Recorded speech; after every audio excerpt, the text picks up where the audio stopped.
क्या? जी सर। हवा तो पहले भी चलती थी, हाँ ध्यान नहीं था। हम कहीं और हमारा ध्यान था। जी सर। सर, मेरा आपसे यह प्रश्न है कि आजकल के युवाओं स्टूडेंट्स लाइक अस सर, पढ़ते पढ़ते हम लोग डिप्रेशन और एंजाइटी में चले जाते हैं सर। तो हम इससे कैसे निकल सकते हैं सर? ये मुसीबत शुरू कहाँ से होती है? धीरे धीरे आपने देखा होगा, घर में कोई बात करता था अच्छा नहीं लगता। पहले अपने छोटे भाई से बहुत गप्पे मारते थे। जी सर। लगता है ये सर खा रहा, जाओ तुम जाओ। पहले दौड़ करके स्कूल से आते थे, स्कूल में जो हुआ सब मम्मा को बता देते थे। और मम्मा को नहीं बताते, मन क्या चल छोड़। आ गए, किताब थोड़ी देर लिया, छोड़ दिया।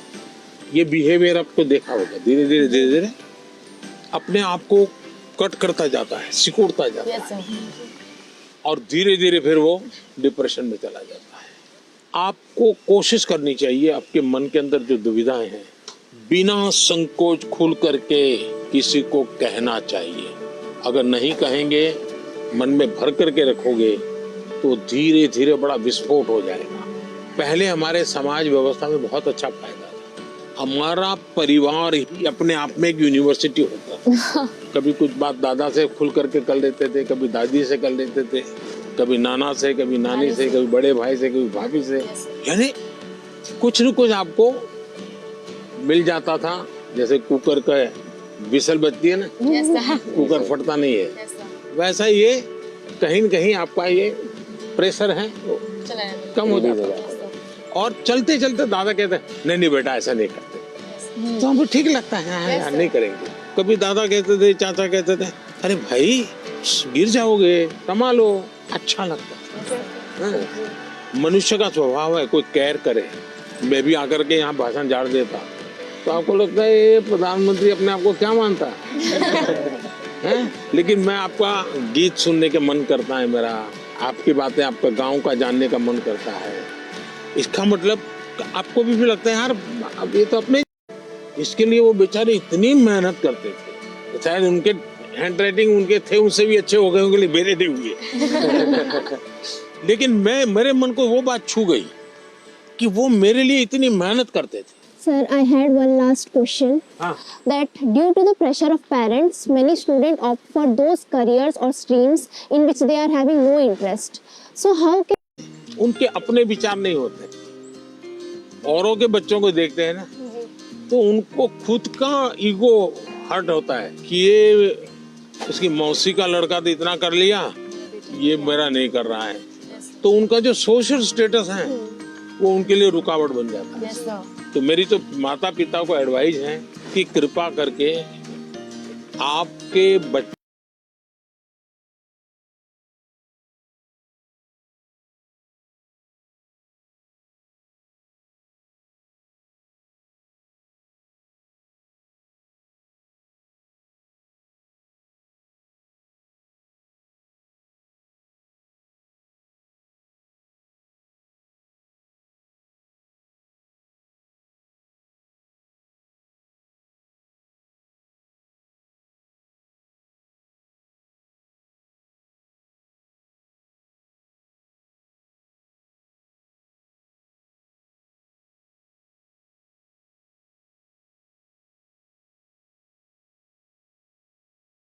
आप अपने बच्चे को प्यार करो, उसकी शक्तियां हैं उसको स्वीकार करो।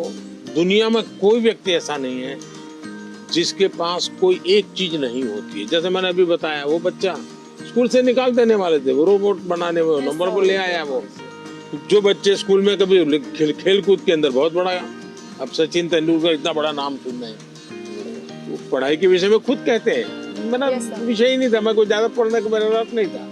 लेकिन उनके माँ बाप ने उनके अंदर ये क्षमता देखी, उनके टीचर ने देखी, उनका जीवन बदल गया। मुझे कभी किसी ने पूछा था कि आप प्रधानमंत्री नहीं है, मंत्री होते, मिनिस्टर होते, और आपको कोई डिपार्टमेंट लेने के लिए पूछता कोई, तो आप कौन सा डिपार्टमेंट पसंद करते? तो मैंने जवाब दिया था मैं स्किल डेवलपमेंट डिपार्टमेंट। स्किल की ताकत बहुत होती है, हमें स्किल पर बल देना चाहिए।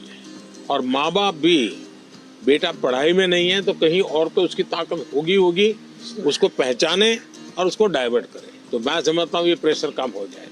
पीएम मोदी ने पेरेंट्स को भी एक मैसेज दिया था कि बच्चों पर प्रेशराइज नहीं करना चाहिए, बच्चों को पेरेंट्स से सीखना चाहिए और पेरेंट्स को बच्चों को अंडरस्टैंड करना चाहिए, म्यूचुअल अंडरस्टैंडिंग होना चाहिए। वहाँ चलना है।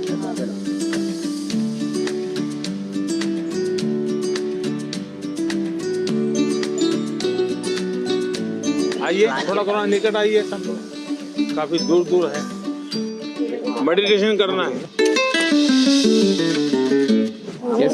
हाँ, मेडिटेशन सिंपल अपनी भाषा में कहेंगे तो क्या कहेंगे, ध्यान केंद्रित करना। देखिए अभी ये फाउंटेन चल रहा है, पल भर के लिए उसकी आवाज सुनिए, कोई गीत आपको उसमें सुनाई देता है?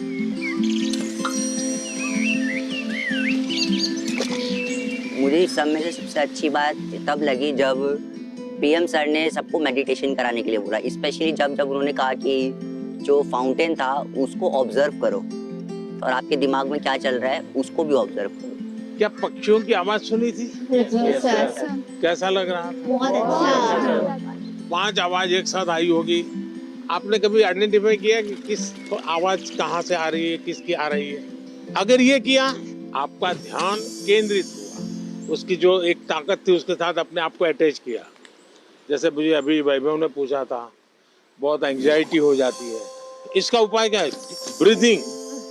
सर प्राणायाम। हाँ, प्राणायाम बहुत काम करता है। आप एक अलग प्रकार की एनर्जी पैदा करते हैं। आप सांस लेते समय ऐसे ही फील करो कि ठंडी हवा अंदर जा रही है और गर्म हवा बाहर आ रही है। आप जरा चेक करो कौन से नोज से हवा ले रहे हैं आप। राइट। दोनों नोज से नहीं आ रही है हवा तो दूसरे को बुरा लगेगा। अब आपको मान लीजिए राइट से लेफ्ट जाना है तो उसको ऑर्डर करोगे तो मान जाएगा? नहीं। उसका एक टेक्निक है, आपका अगर राइट चालू है तो बाएं दांत दबा दीजिए और एक तरफ ऐसे उंगली दबा दीजिए। आप देखिए सांस पहले यहाँ चलता था, धीरे धीरे यहाँ चला गया। Yes sir, yes. 5 सेकंड में बॉडी पर आपका कंट्रोल आ रहा है। Yes sir. दोनों नोज में अपना सांस चलना चाहिए, बैलेंस होना चाहिए। तो आप ऐसे ही हाथ, स्कूल में टीचर कहते हैं ना, ऐसे हाथ अंदर फिट करके अब बैठ जाइए।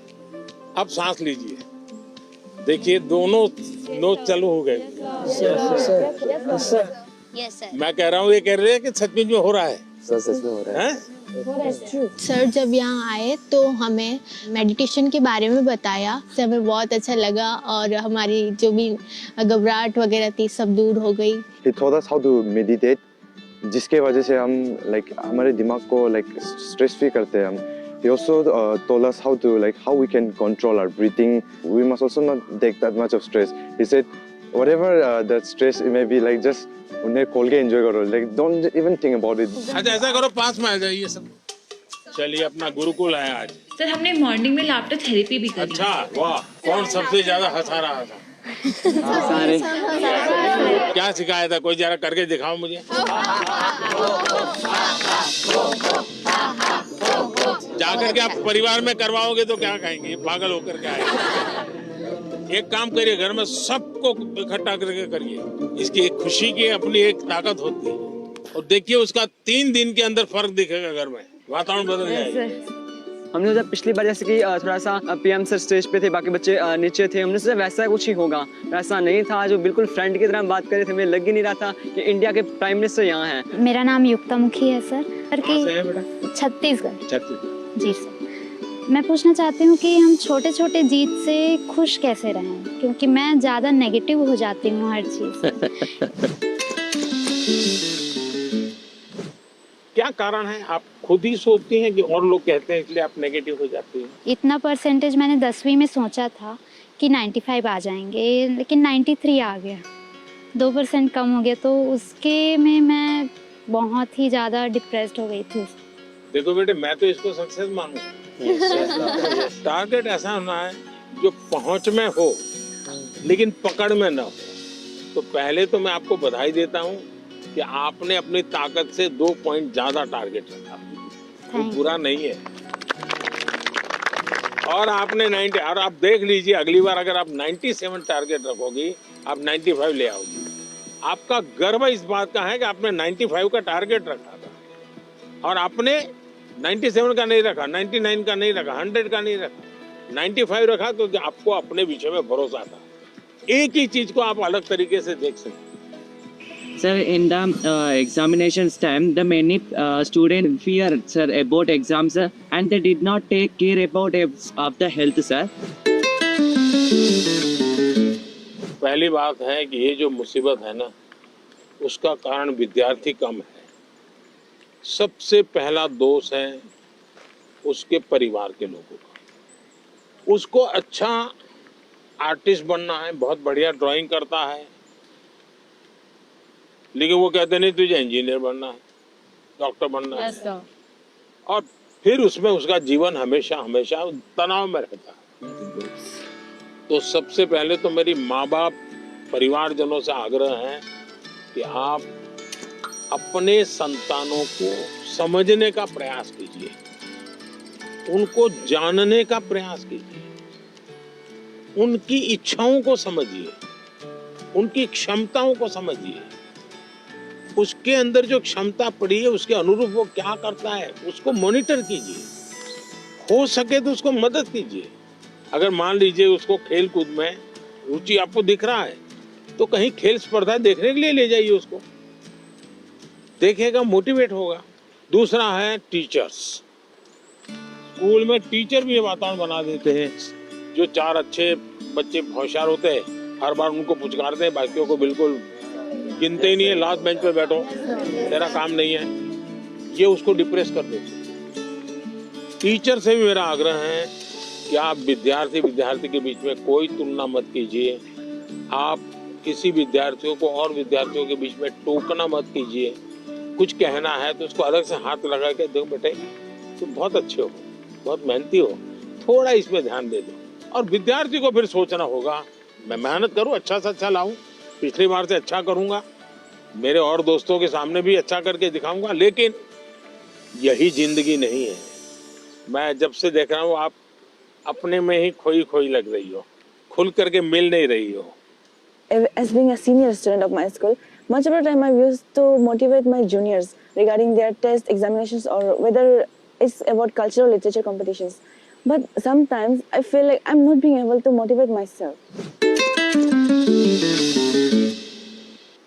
आप कभी भी अपने आप को अकेला मत करिए। आप खुद अकेली अपने लिए बहुत सोचती हो, किसी को शेयर नहीं करती हो। किसी व्यक्ति की जरूरत है जो आपको मोटिवेट करे। आपके परिवार में कोई, आपके सीनियर्स में से कोई। दूसरा, हो सके अपने आप को चैलेंज कीजिएगा, आज मुझे 10 किलोमीटर साइकिल चलानी है, अरुणाचल के पहाड़ों में भी 10 किलोमीटर हो जाए तो पूरा दिन भर एंजॉय करो। तो देखिए आज मैंने कर लिया, आपका विश्वास अपने आप बढ़ता जाएगा। तो छोटे छोटे प्रयोग होते हैं, खुद के साथ हमेशा खुद को पराजित करना, वर्तमान को ऐसे जीना कि पास्ट हमारा पास्ट हो जाए। उन्होंने एक बात कहा था कि सेल्फ गोल होना बहुत ज़रूरी है। आपको खुद मोटिवेटेड रहना चाहिए और खुद मोटिवेट करने के लिए आप बहुत सारी चीज़ फॉलो कर सकते हैं, जैसे कि आप छोटे छोटे अचीवेबल आप गोल्स रखिए अपना, और जब आप वो गोल्स को अचीव कर लेते हो तो हमेशा आप अपने को रिवॉर्ड किया कीजिए। इस तरह से उन्होंने मतलब कई बातों से मुझे मोटिवेट किया था। सर आपका कौन सा मोटिवेटर है? मेरा मोटिवेटर आप ही लोग हैं। जैसे अजय ने गीत लिखा, परीक्षा पे चर्चा मेरी किताब, तो मैंने भले लिखी, लेकिन कोई अजय है अपने गांव में बैठ करके उसको अपनी कविता में ढाल रहा है। मतलब मुझे लगता है कि मुझे इस काम को ज्यादा करना चाहिए। अगर हम अपने आसपास देखें तो हमारे लिए मोटिवेशन के लिए बहुत चीजें होती है। मनन चिंतन आत्मसात होता है, इसमें मतलब बात को पहले सुनते हैं, उस पर समझते हैं, तो वो आत्मसात कर नहीं पाता। आपने सुना, उसके बाद चिंतन किया, तो किस चीज का चिंतन किया? आपने उनके शब्दों का, उनके पाठ का चिंतन किया। अगर कोई कहे सुबह जल्दी उठ जाना चाहिए, फिर मैंने मनन किया, हाँ उठने के इतने इतने फायदे होते हैं। फिर मैं सो गया, फिर आत्मसात कैसे होगा? मैंने जो सुना उसको मैंने अपने आप को एक लेबोरेटरी बना करके उसको तराशने की कोशिश की। क्या अगर मैं करता हूं तो मैं आत्मसात कर सकता हूं।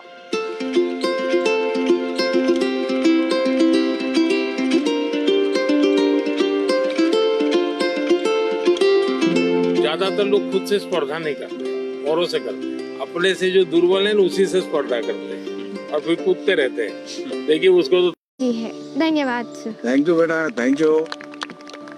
सर मेरा आपसे क्वेश्चन ये है कि जब भी हम एग्ज़ाम देने जाते हैं, एग्ज़ाम लिखते समय मेरे मन में हमेशा ये चिंता होती है कि उसकी अगर मैं फेल हो गई तो, और उसके जो परिणाम हो गए उसके बारे में हमेशा वो चिंता रहती है मन में। फेलियर से कैसे बच पाए? स्कूल में 10वीं में 12वीं में 40% 30% बच्चे फेल होते हैं। उनका क्या होता है? फिर से ट्राई करते हैं। उसके बाद भी फेल हुए तो देखिए जिंदगी अटक नहीं जाती है। आपको तय करना होगा कि जीवन में सफल होना है कि किताबों से सफल होना है। जीवन में सफल होने का एक उपाय ये होता है कि आप अपने जीवन की जितनी विफलताएं हैं उसको अपना टीचर बना लें। आपको मालूम होगा कि जो क्रिकेट मैच होती है ना, तो दिन भर का फुटेज होता है। सारे प्लेयर्स बैठते हैं, वो देखते हैं खुद ने क्या गलती की, फिर वो तय करते हैं हमें क्या सुधार करना चाहिए। क्या आप भी अपने जो विफलताएं हैं उन विफलताओं को टीचर बना सकते हैं क्या? दूसरा, जीवन सिर्फ परीक्षाएं नहीं है, जीवन समग्रता में देखना चाहिए। अब आपने किसी दिव्यांग जनों के जीवन को बारीकी से देखिए। परमात्मा ने कुछ चीजें उनको नहीं दी है, परमात्मा ने कुछ और चीजें इतनी एक्स्ट्राऑर्डिनरी दी होती हैं कि वो उसके जीवन का संबल बन जाता है, ताकत बन जाता है। लेकिन हमारे अंदर भी परमात्मा ने कुछ कमियां भी रखी हैं, कुछ विशेषताएं रखी हैं। Yes sir. उन विशेषताओं में और अधिक अच्छा कैसे बने उस पर का फिर कोई पूछेगा नहीं कि तुम्हारी डिग्री क्या है, तुम कहाँ पढ़े थे, 10वीं में कितने मार्क्स आए, कोई नहीं पूछेगा। और इसलिए कोशिश ये होनी चाहिए कि मार्क्स बोले या जीवन बोले। जीवन सर। तो जीवन बोलना चाहिए। मैं अजय, मैं आरोही मॉडल सीनियर सेकेंडरी स्कूल का छात्र हूँ। क्या आजकल टेक्नोलॉजी बहुत ज़्यादा बढ़ चुकी है, परंतु कई बार हम इसका बहुत ज़्यादा प्रयोग कर लेते हैं। तो सर मैं आपसे चाहूँगा कि आप हमारा मार्गदर्शन करें कि हम कैसे टेक्नोलॉजी का सदुपयोग कर सकते हैं। पहली बात है हम सब भाग्यवान हैं और आप सब विशेष भाग्यवान हैं।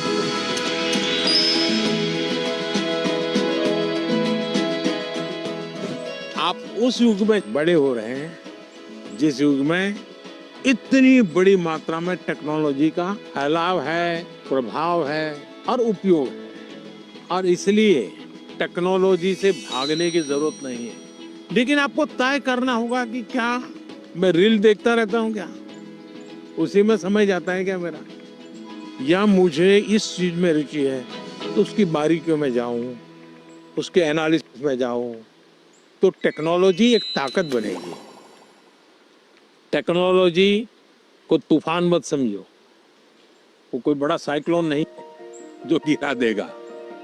आप मान के चलिए कि जो लोग रिसर्च कर रहे हैं, इनोवेशन कर रहे हैं, टेक्नोलॉजी बना रहे हैं, वो आपकी भलाई के लिए कर रहे हैं।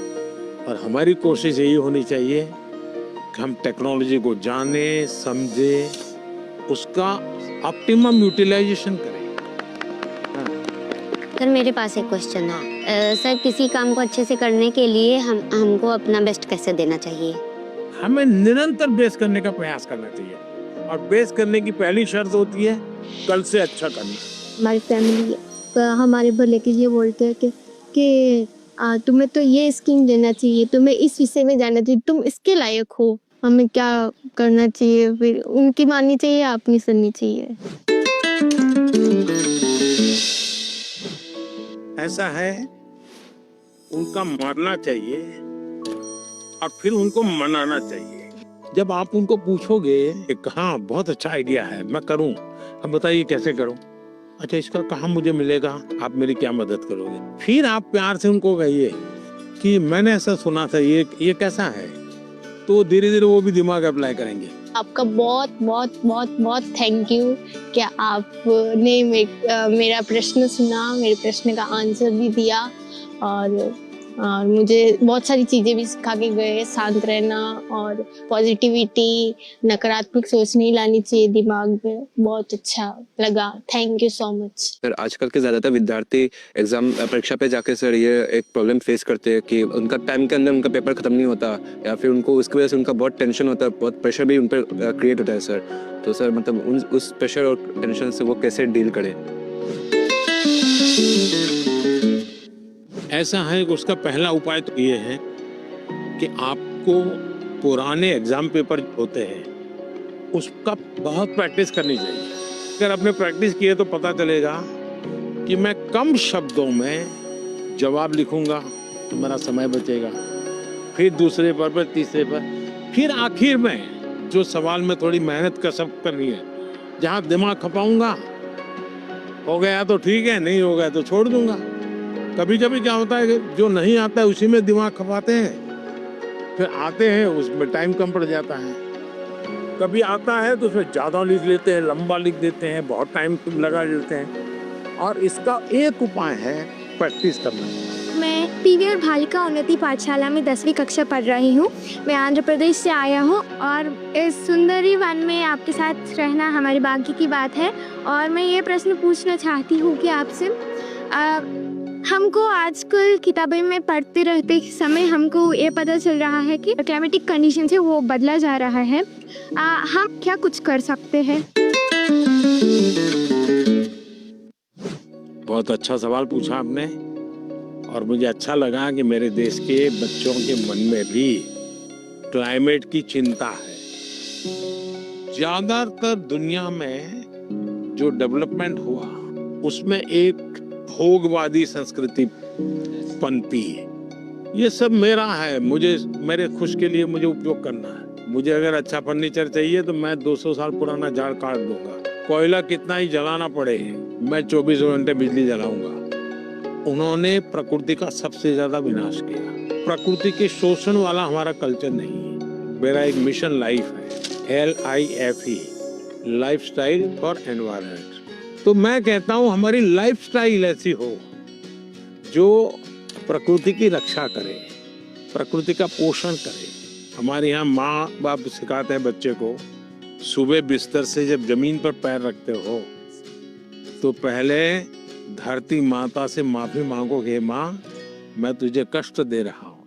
आज भी हमारे यहाँ पेड़ की पूजा होती है, उसके त्योहार होते हैं, नदी को माँ मानते हैं। तो ये सारे हमारे संस्कार के प्रति हमें गर्व करना होगा। और आपने देखा होगा भारत इन दिनों एक बड़ा अभियान चला रहा है, एक पेड़ माँ के नाम। देखिए ये दो माँ की बात है, एक वो माँ जिसने हमें जन्म दिया है और एक माँ जिसने हमें जीवन दिया है। तो अपनी माँ की स्मृति में पेड़ लगाना है और देखना है कि मेरी माँ की याद इसके साथ जुड़ी हुई थी। पेड़ किसी भी हालत में बड़ा होना चाहिए, उसकी केयर करनी चाहिए। इससे क्या होगा, बहुत बड़ी मात्रा में पेड़ पौधे लोग करेंगे, एक लगाव होगा, ओनरशिप होगी, तो प्रकृति की रक्षा होगी। क्योंकि nature is one of the great part which plays in our life. We should talk to the tree and they benefits us a lot. So we should promote nature. सब लोग आ गए भाई अपना अपना पेड़ लगाने के लिए, लगाइए आप लोग। जैसे पेड़ लगाए ना, पानी पिलाने का उपाय क्या, तो ये एक तरीका है। तो उसके बगल में एक मिट्टी का मटका लगा देना चाहिए और उसको पानी भर देना। महीने में एक बार पानी भरोगे, इसका ग्रोथ एकदम से जल्दी होगा और कम से कम पानी से तैयार होगा। तो ये प्रैक्टिकल सब जगह पे करना चाहिए। चलिए, बहुत बधाई सबको। So thank you so much for being here and for giving this wonderful opportunity for us. Thank you. Sir आज कौन सी चीज आप लोगों को सबसे ज्यादा याद रही? सर इन्वायरमेंट वाला। एनवायरमेंट वाला। यस सर, आप बहुत ज़्यादा इंस्पायर करते हो, पूरा दिन यादगार रहेगा। तो हमारे लिए एग्जाम कोई टेंशन नहीं है। कोई एग्जाम का टेंशन नहीं, अब मार्क्स अगर कम आएंगे टॉप किया, जीवन में सफल होना चाहिए। तो अब एग्जाम हमसे डरने लग जाएंगे। चलिए, सबको बहुत धन्यवाद। Yes sir. और घर में दादागिरी मत करना, तो हमारी डायरेक्ट पहचान है। टीचर को मत डरा। No sir.